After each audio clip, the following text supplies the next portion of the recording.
નમસ્કાર, પ્રાઇમ રિવ્યુમાં આપનું સ્વાગત છે અને આપણી સાથે જોડાઈ ગયા છે સૌરાષ્ટ્રના વિખ્યાત એવા કેન્સર સ્પેશિયાલિસ્ટ, કેન્સરની અંદર નિષ્ણાત છે તે ડોક્ટર બબીતા હપાણી, કે જે પ્રત્યેક હોસ્પિટલની અંદર પોતાની ફરજ બજાવી રહ્યા છે.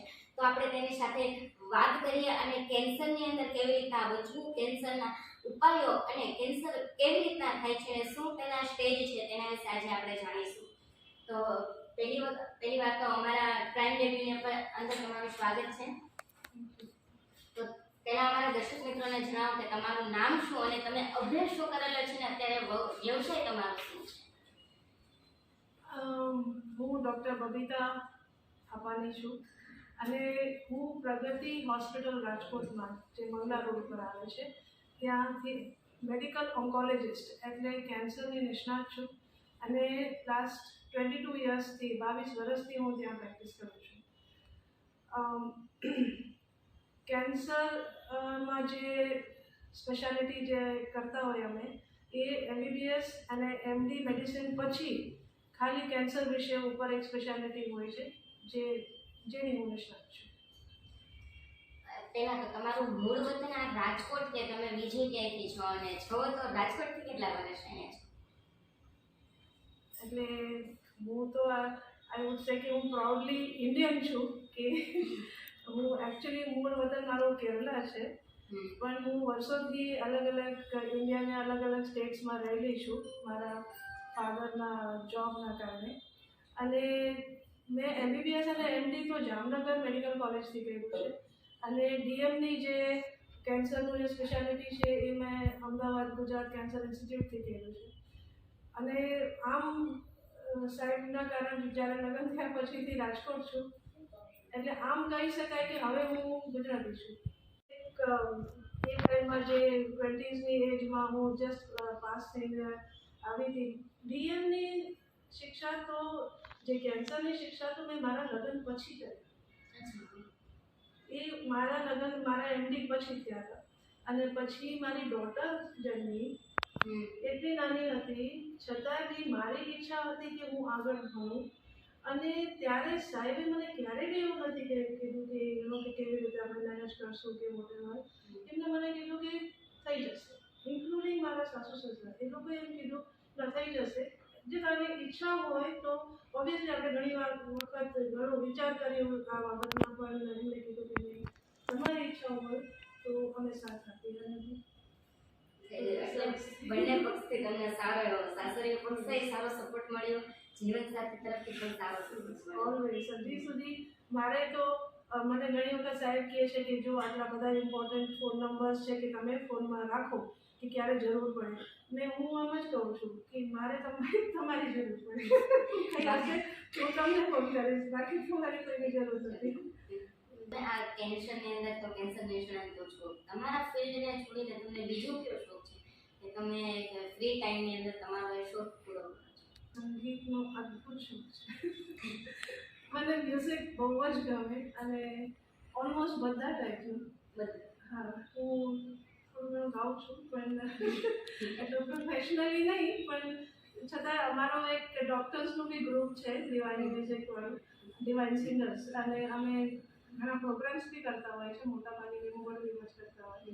અને જે હોય અમે જેટલી અમારી કેપેસિટી જેટલું અમે પ્રેક્ટિસ પણ તાલીમ બી લઉં છું થોડું ઘણું અને બહુ મજા આવે છે એ રીતે. સો મ્યુઝિકથી મને ખૂબ આનંદ થઈ જાય. જેમ હું સ્ટ્રેસમાં હોઉં ત્યારે મ્યુઝિક સાંભળી લો પછી શાંત થઈ જાઉં, એવી રીતે.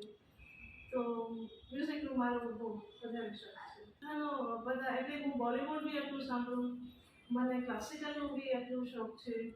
અને જો મને ક્લાસિકલ એટલું આવડતું નથી અને ટેકનિકલી નથી આવડતું, પણ ખૂબ શોખ છે. અને હું બધા હિન્દુસ્તાની અને ઇવન વેસ્ટર્ન ક્લાસિકલ સાંભળવાનું એ બહુ ઈચ્છા રાખું.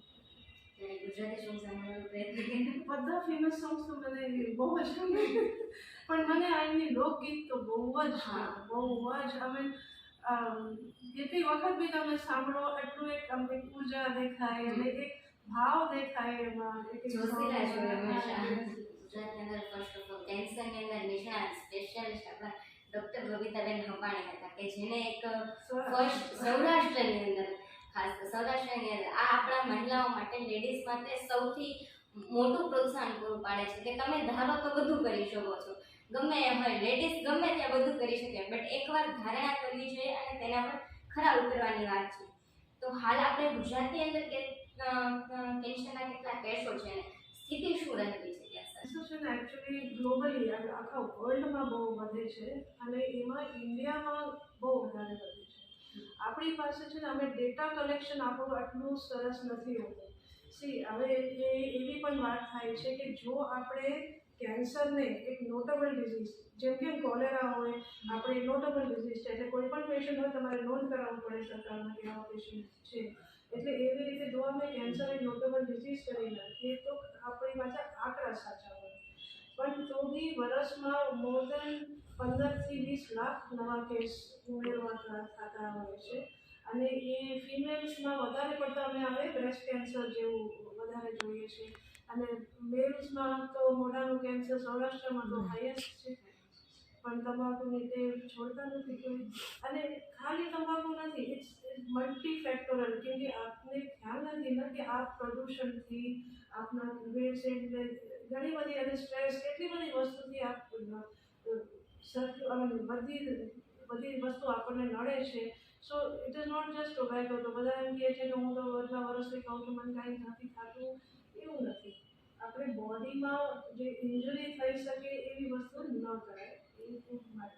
કેન્સરની અંદર સ્ટેજીસ આવે છે કે કેટલા સ્ટેજીસમાં હોય છે અને કયું સ્ટેજ સૌથી મુશ્કેલ હોય છે? સ્ટેજ 4 એટલે 4 સ્ટેજ હોય છે. ફર્સ્ટ એટલે શરૂઆત, 4 એટલે ફોર્થ એટલે આખા બોડીમાં જ્યારે સ્પ્રેડ થઈ ગયું હોય. જ્યારે સ્પ્રેડ થઈ ગયું હોય ત્યારે એને કંટ્રોલ કરવું થોડું મુશ્કેલ છે. એટલે અમે ક્યોરની વાત નથી કરી શકતા. તો અમારે પછી ત્યારે પેશન્ટની લાઈફની ક્વોલિટી સાચવવા માટેનું કે એની રીતે એનું પ્રવૃત્તિ કરી શકે, એનું નોર્મલ ખાઈ પી શકે, એટલા માટે અમારી ટ્રીટમેન્ટનું હેતુ હોય છે.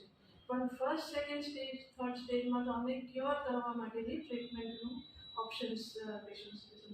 સૌથી વધુ કેન્સરમાં જ્યાં ગઈ ત્યારે યંગસ્ટર છે, તો એને શું કાળજી રાખવી જોઈએ અને શું એવી વસ્તુ છે જે કેન્સર ન કરે તો કેન્સર થવાના ચાન્સીસ ઓછા રહે? એકચ્યુઅલી કેન્સર કોઈને બી થઈ શકે, બાળકોથી મળીને મોટા સુધીમાં ગમે ત્યારે થઈ શકે.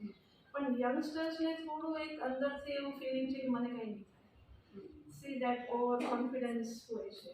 પણ સાત્વિક ભોજન અને સ્ટ્રેસ ફ્રી લાઈફ અને નિયમિતતાથી જો આપનું ડેલી રાખો લાઈફસ્ટાઈલ, જેમાં આપણે પૂરતી ઊંઘ 8 કલાકની ઊંઘ આવે છે કે નહીં આપણે જોઈ શકું, અને આપ સ્ટ્રેસ ફ્રી રહેતા હો કે આપ ટાઈમસર જમો. અને ફૂડ ઇઝ મતલબ મને એમ લાગે કે એટલી ઇમ્પોર્ટન્ટ વસ્તુ છે જેને આપણે સૌથી લાઇટલી લઈએ છીએ. આમ ભાગતા દોડતા ખાતા હોય છે અને ગમે તે વસ્તુ જે ઇઝીલી મળે એ ખાવાની ઈચ્છા રાખતા હોય. સો આઈ વુડ સજેસ્ટ કે તમે એ બધું થોડું સ્લો ડાઉન. એટલે આપણી હેલ્થની બાબતમાં જે અમુક વસ્તુ કરવાનું છે, વ્યાયામ કરવું જરૂરી છે. એ ખાલી શેના માટે? બોડી બિલ્ડિંગ માટે નથી, પણ એનાથી આપણા હોર્મોન્સ બી એક સરખી રીતે એક લેવલમાં રહેતા હોય છે. પછી આપ યોગ કરો, વોકિંગ કરો, સ્વિમિંગ કરો, જે આપણે અનુકૂળ, સાયકલિંગ કરો, પણ એક વ્યાયામનો ટાઈમ હોવો જોઈએ. થોડું માનસિક શાંતિ માટે આપ 2-3 અડધી કલાક જેટલું મેડિટેશન જો કરી શકતો અઠવાડિયામાં 3-4 વખત કરો, પણ આપ કરો એટલે એનાથી ઘણું બધું ફરક પડે. યંગસ્ટર્સમાં છે ને એટલી એનર્જી હોય છે કે એ જનરલી એ લોકોને એમ થાય કે આમ મને બધી ખબર છે. એ લોકોને કંઈ કહેવું બહુ મુશ્કેલ છે. પણ લાઈફસ્ટાઈલ સારી રાખવી જોઈએ. વ્યસનથી દૂર રહો. વ્યસન તમને કંટ્રોલ કરે છે. તમે વ્યસનને કંટ્રોલ નથી કરતા. તમે ડિસાઇડ નથી કરતા કે આજે હું આટલા સિગરેટ પીશ કે આટલું તમાકુ ખાઈશ. એ તમને કંટ્રોલ કરે છે. એટલે આ કોઈ પણ વ્યસનથી તમારા શરીરને નુકસાન જ થાય, ફાયદો તો કાંઈ જ નહીં મળે.